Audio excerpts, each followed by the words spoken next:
Welcome as always to Dave's Deadlines. You may possibly recognise this place if you watch recent episodes. It's the lovely Scalby viaduct on the former Scarborough to Whitby Railway route, and that's where we'll be resuming our journey today. Let's back that old train up the siding and get rolling.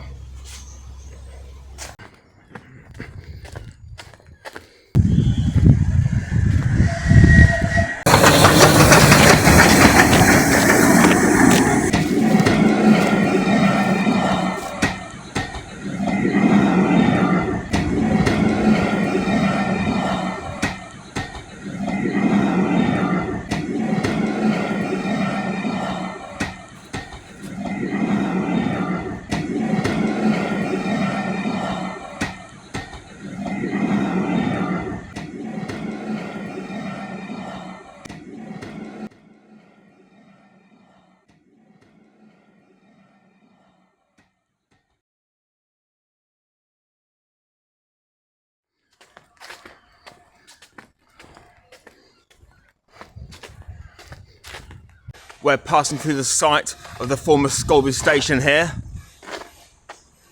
which I signed off from last time. We're coming up to the road level here, where it actually crossed over the line immediately north of the station.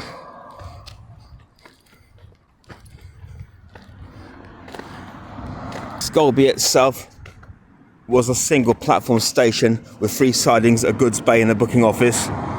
So down to basics really.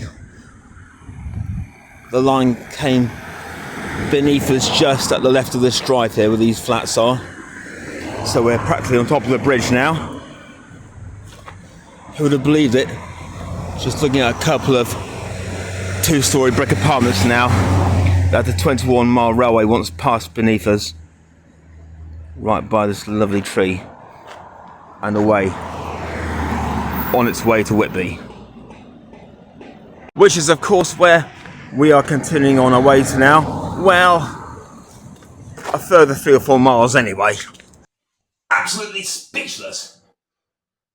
Not only does that slimy little reprobate of a flatmate of mine, Dave, sneak off to Scarborough again at 5 o'clock in the morning, not even bothering to clear up a scrap of his breakfast that is left all over the dining table, but he also misappropriates the £30 that I entrusted to him to get a new haircut today.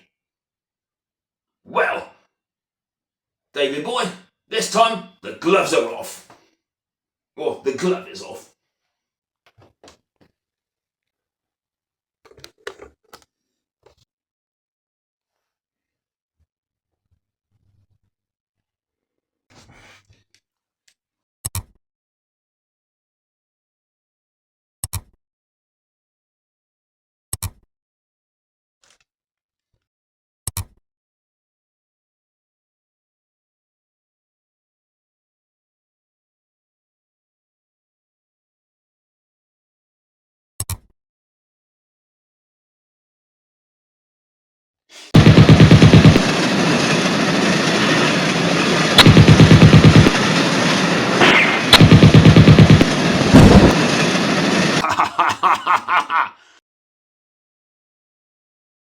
So we just got to take a little turn right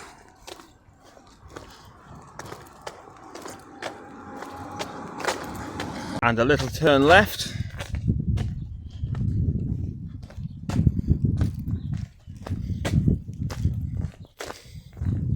and so we leave Scalby behind and onward to Cloughton. Scalby, as there's quite a load of villages along this route, has quite its little history to it. The village's name itself originates from Scalby, which is the Old Norse Viking term for farmstead. The village's seeds are actually planted in a forest settlement that's documented in a Domesday book, would you believe, back in 1085 by the orders of no other than William the Conqueror himself. There was little more than an opening in the forest for quite some centuries, and the oldest known church building in Scalby was St Lawrence's Parish Church, dating back as far as 1150, although that itself didn't get a recognised priest of note until 1238. I wonder who stood in for him until then. And it didn't quite stop there either. A succession of nobility held land here across the centuries that ensued, the most notable being John O'Gaunt, the son of King Edward III. Only gets better, doesn't it?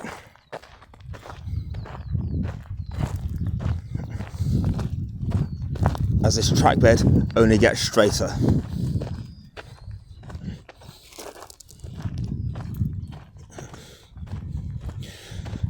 Scalby is practically built around the Scalby Beck, which flows underneath the viaduct we saw back there and feeds out into the North Sea at Scalby Mills, just alongside the Sea Life Centre, which you probably know about if you visited Scarborough before.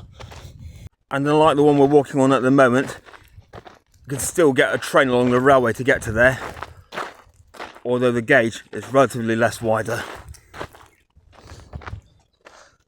Scalby is, interestingly, a village cut in two halves, because you have the A171 main road to Whitby slicing right through it, and you had the old half of Scalby one side and the more modern half the other. And going on the look of those buildings where the station used to stand, I think we've got the modern one, don't you agree? The village remained an independent urban district until the mid-1970s, then became part of the borough of Scarborough, and then North Yorkshire Council have run it since as part of the ward of Scalby, Hackness and Staintondale. The whole ward has a collective population of just bordering on 4,000.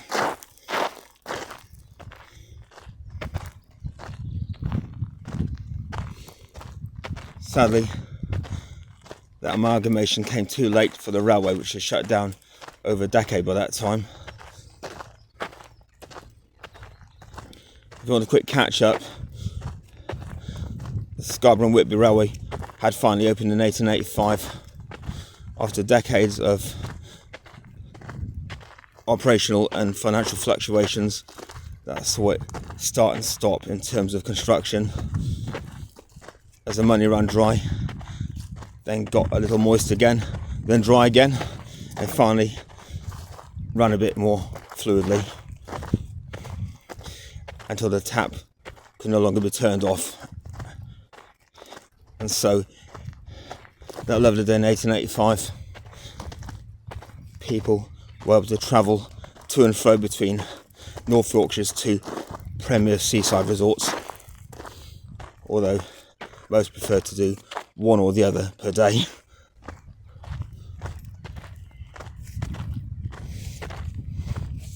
Obviously we can't see either of them from where we're standing now. A, because Whitby is 80 miles in front, and Scarborough, which we've left, is 3 miles back that way and behind a load of trees, and we can just see Oliver's Mount. Yep. I'm hoping that I can include the race circuit one day if I bring up a new theme for the channel. Don't quote me yet, but I'd like to see it happen. Very few tunnels on this line, so the trees have to deputise instead.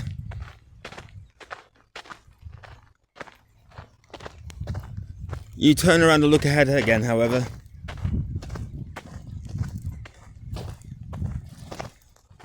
And you can see how distinct the railway track bed is there. It's a single track, almost all of its length from Scarborough to Whitby, as I mentioned in the last instalment.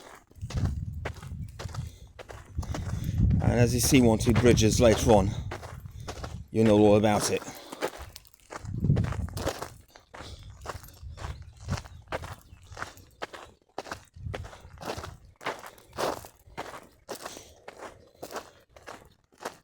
The vegetation along the embankment here does disguise how narrow the track bed is at times.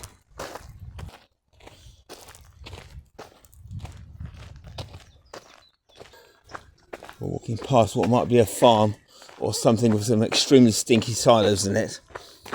So I'm trying to hold my hands with hold my nose with 1.5 hands here, while holding the camera, i.e. mobile, at the same time.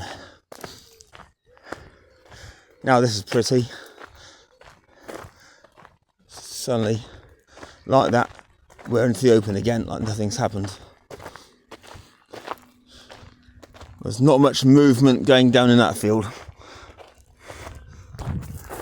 Definitely don't give up your day job, Dave.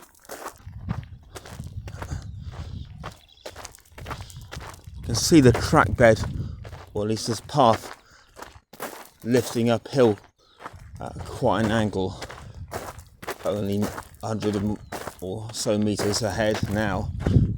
We actually go over a bridge now, which has been somewhat scarce aside from the viaduct on this route. Only a stream, don't get too excited. Here we come to where railway once crossed road on the level, in the lovely looking village of Burniston. Again, like Scalby, has Doomsday Book origins, and back in that day was known as Burniston, apparently related to a farmstead owner. The first church here appeared in 1225. Of sensibly more interest to people on a different theme is the fact that there are apparently dinosaur fossils sitting somewhere in a few rocks in the vicinity of Burniston.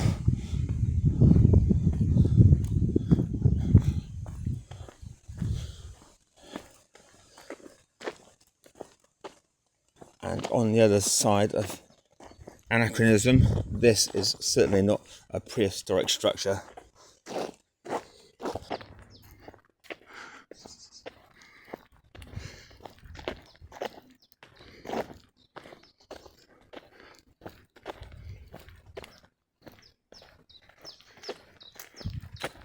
We break away from the level crossing into a cutting again, and just in front, that's 2 bridges we're going over in one trip.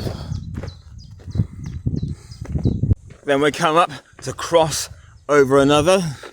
This is Field Lane,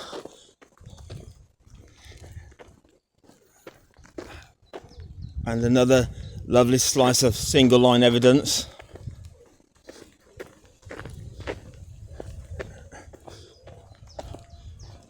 And straight into a lovely smooth, neat cutting, curving inland slightly, right behind her.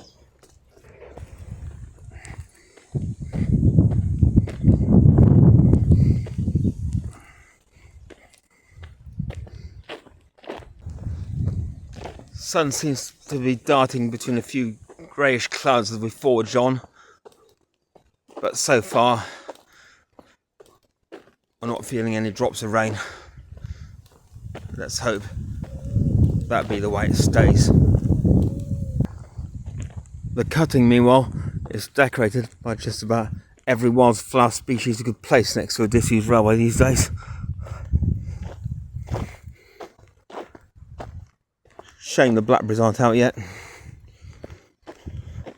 while the stingers are.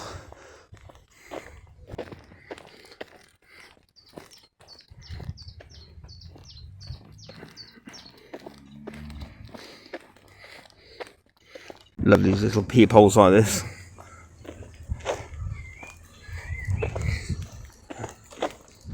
One last little look back at Burniston.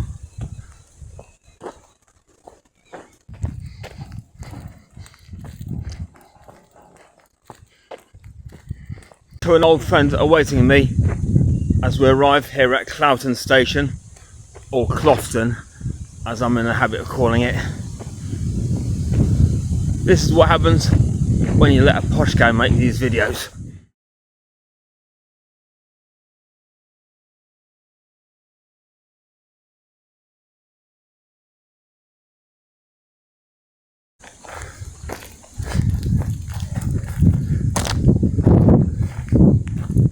This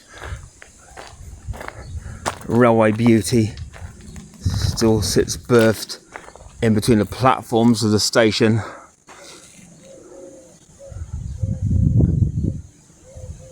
With many holiday makers every year enjoying bed, breakfast, dinner and TV in what was once the only way to travel by train across the country.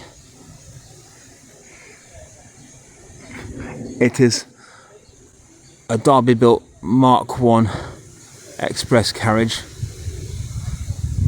loco hauled by both steam and likely diesel alike, in that order. Probably LMS, as it's that distinctive burgundy colour.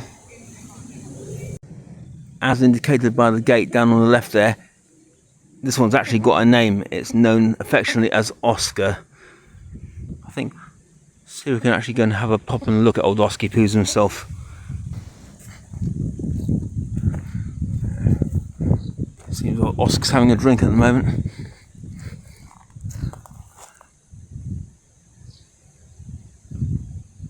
Well, on this side of the platform we have these distinctive period advert signs.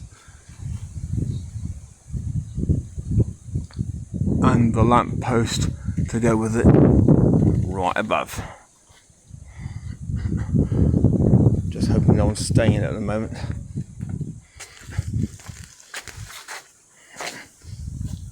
Excuse me, I just got snagged by a rose bush there.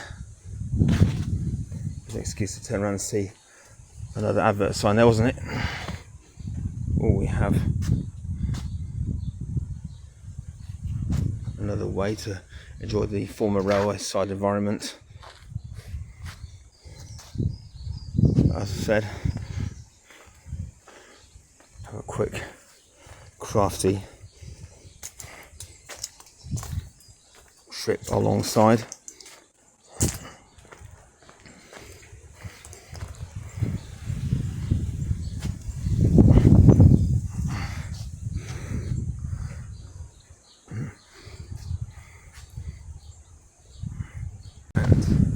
Then venture back again, as is only right, before the rose bushes attack me once more.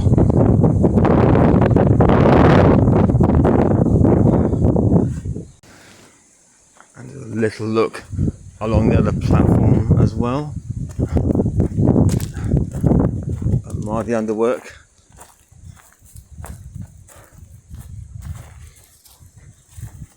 Relatively more colourful there now than it was back in the day, and that's obviously a single ladder as well.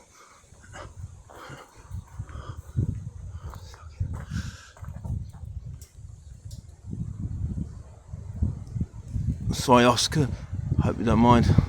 And to think, if that had been a person instead of a train carriage, I'd been arrested on the spot for doing that. Talking of getting in trouble with the authorities, I've got this to show you on the gate as well.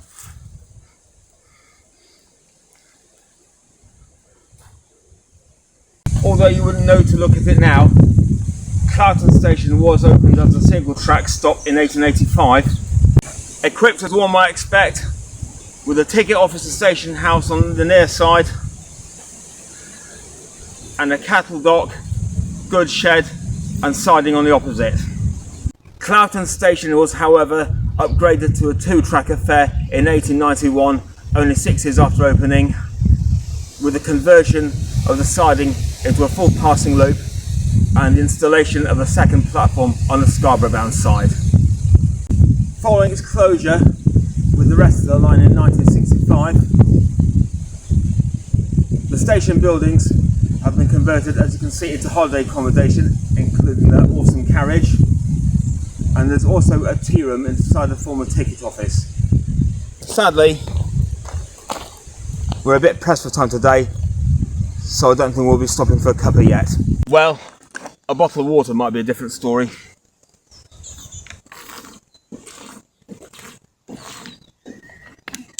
Cheers.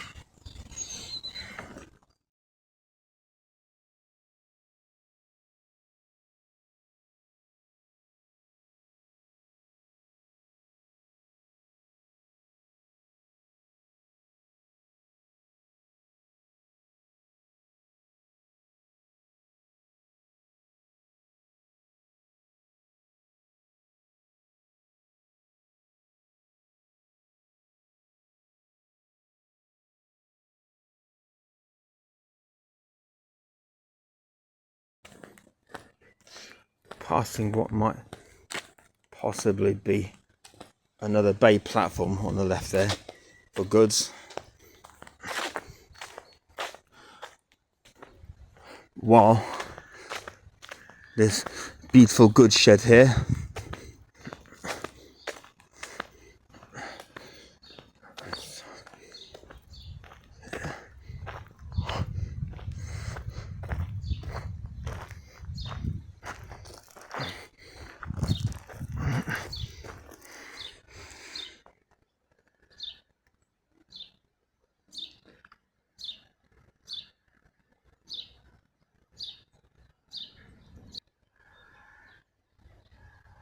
stand here to appreciate it slightly better.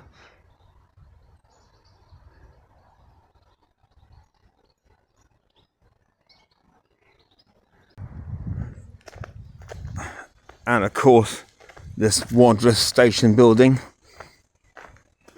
The station building, of course.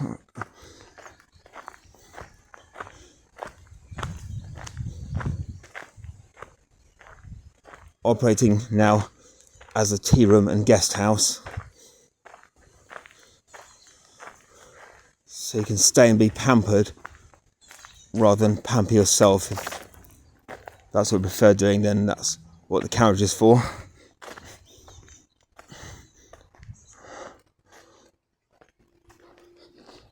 We have the wonderful warning sign up here. Like not closing that gate, that's also only a 40 shilling fine as well.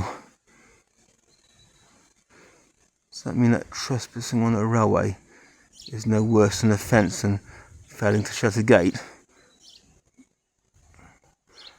Strange when you consider that it's £1,000 a day nowadays if you get caught going the wrong side of a platform fence. Lovely decorative lamp in more than one meaning.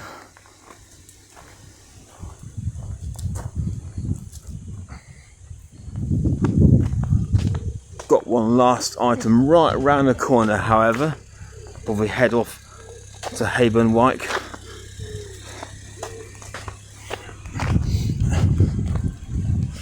We'll have to stand on the opposite side from it to appreciate. I can't get the other sort of signal around here very clearly, but at least we can get the literal sort.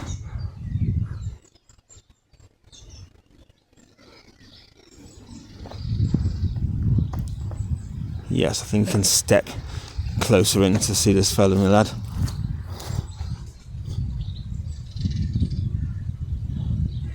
Thankfully, the vegetation hasn't ascended too dramatically since our last visited a few years ago, so although I can appreciate being able to see the end of the station building from here, wouldn't you think?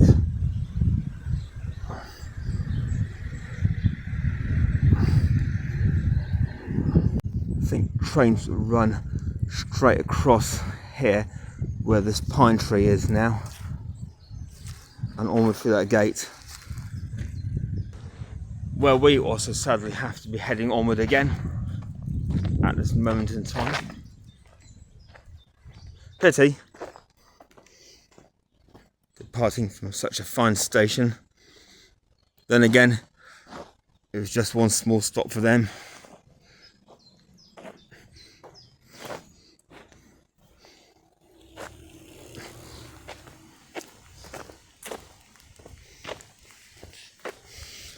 one big step for railway unkind, as we discovered when Beeching decided to place down his foot. The shame about some of these pretty stations is that they suddenly know how to disappear behind you as if they were never there.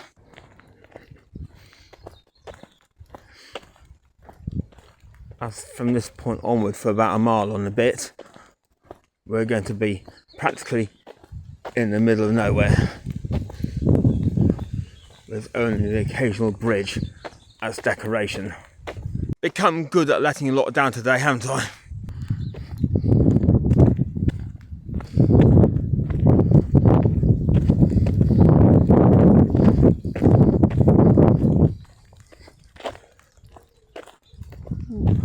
Little bit of wall all by its own over there.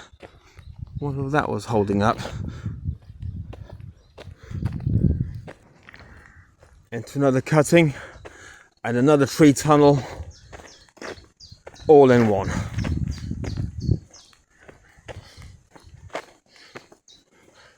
This might be an ideal time if it wants to rain.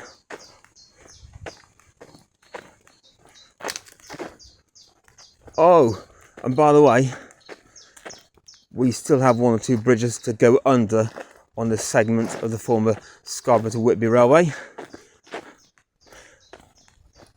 And right in front of us now, we shall be proceeding beneath the very catchily named Salt Pans Road. Where do they think these things up, eh? Now, if you remember, of course, from the last instalment, that one we saw on the approach to Scalby, this one of more or less similar design in terms of arch, serves the full testimony to this being always intended uniformly as a single track railway and never to be doubled except for the passing loops at stations such as at Cloughton back there. Although, of course, as we saw, that hadn't been there right from the start in 1885, and that bridge had.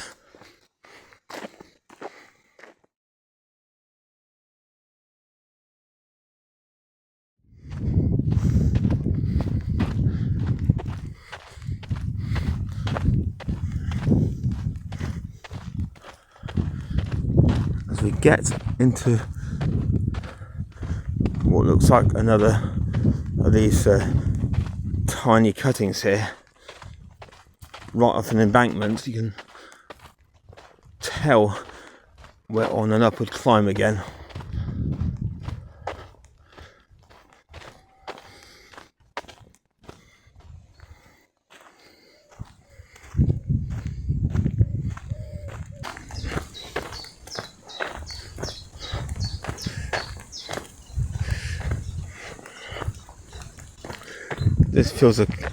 This feels like a cutting that could have actually been double track at one point as well.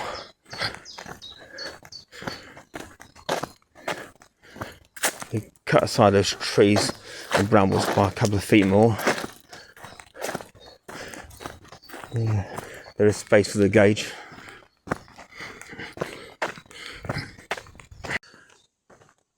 You feel so cushy in these depths, don't you?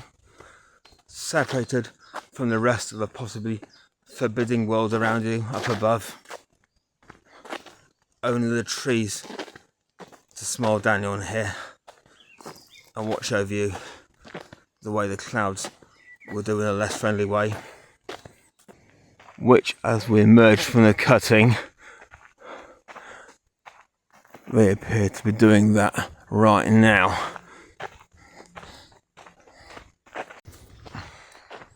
Come out of the cutting and cometh right upon and over another bridge here at Hood Lane, roughly halfway north of Cloughton, on the way to Hayburn Wyke, which I'll try not to call Hayburn Wyke despite its spelling. Got a good bit of surround wall there I'm not sure it's actually the parapet, because the road goes further over that way. Oh, actually it is, yes, because the overgrowth has disguised it. That was a parapet. My apologies to you, dear parapet.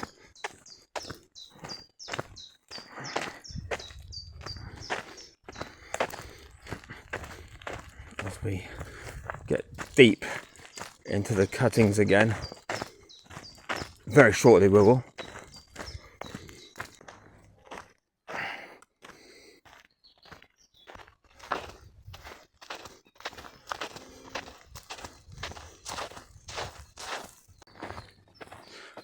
Getting in a little deeper, getting amidst the hills here.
Now these are the sort of sharp curves they could only get away with on a single track railway.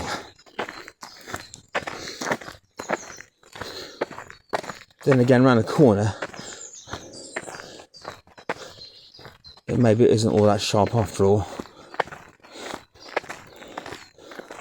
These vegetated railway path corners are viciously deceptive. So are some of these white cottages that hibernate behind the bushes until you see the top of them. What looks like a bridge in front of us here isn't. It's just a set of trees standing guard either side of the track bed for suspicious visitors, such as that pillock who does that Days Deadlines video series, most likely. And what now looks like a station just in front of us is, however, very much one. It is Hayburn Wyke.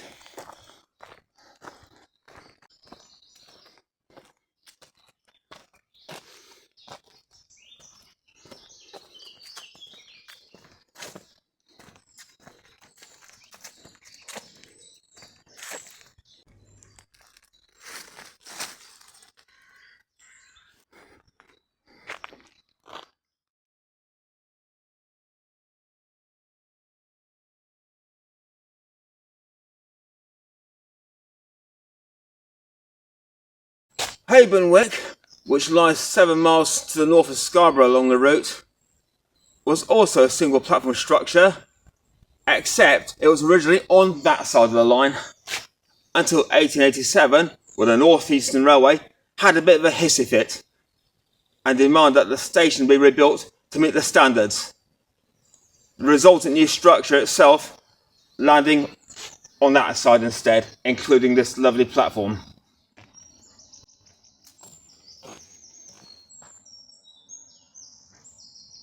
A relatively lesser called out station than others on the Scarborough to Whitby timetable, it became an unstaffed halt in 1953, and similar to Cloughton, its buildings have since become a holiday let themselves, in even more splendid looking isolation. This radiant red brick station master's house here at the northern end of the platform was actually not constructed till 1892.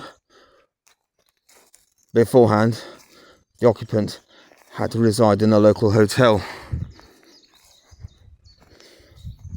So that must have been quite a heightened wage packet for his employers. Now, I believe this little building with two boarded up windows hiding behind a Volvo here is actually the former ticket office, judging by those hatches.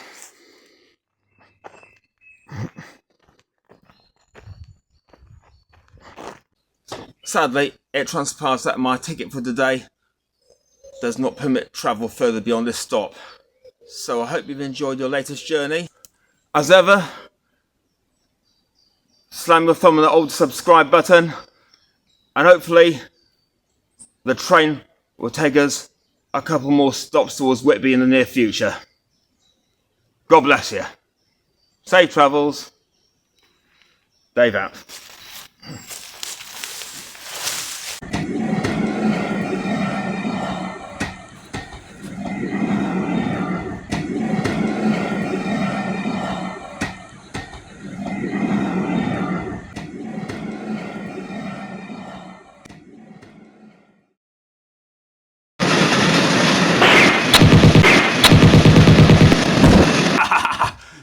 Yeah! Got a wood. Have it. Another one. No. Yes! Yes! Good grief. 9 o'clock. It's about time I got the tea on. It's Friday and they will be home in about an hour's time. Hi, Ronnie. Oh my goodness. Dave? Back home and safe as always, mate. Few seconds.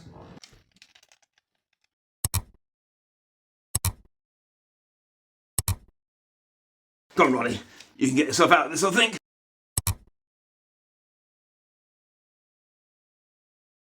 Ronnie! You playing what I think you're playing? Good grief! You are Engines of Vengeance! Not had that out of the box for 3 years. I'm pretty surprised you don't want to unpack first, actually. You're not doing this one by yourself, mate. Move over.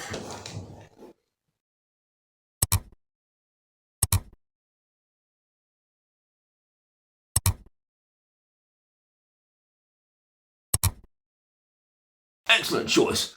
Wouldn't fault it for a second. Personally, I think I'll stick to my established character myself. Whatever floats your boat, Ronald.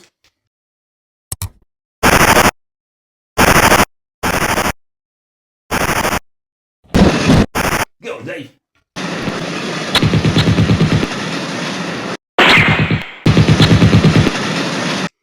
Yeah.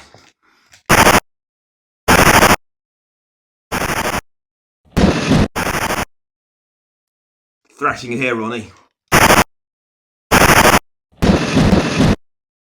Come on, what's wrong with you? Used to be the expert at this game.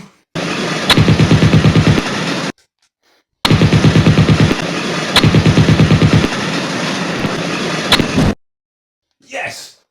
Got it!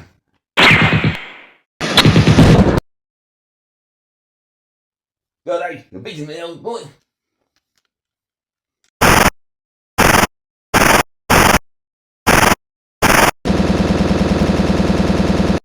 Yeah! Have that, Doctor! Just one thing, Dave, old chap. Yeah, Ronnie, I've always been pondering, you see. If it hadn't been for Dr. Beeching and such like-natured people in history, would you imagine that these wonderful videos we've been making for the last 3 years would have still been possible to create?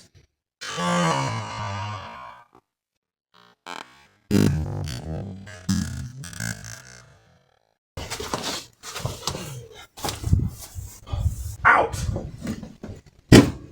And don't come back! My lovely case. No one in my house insults my lifetime's work. £5,000 this was. Bye, Ronnie.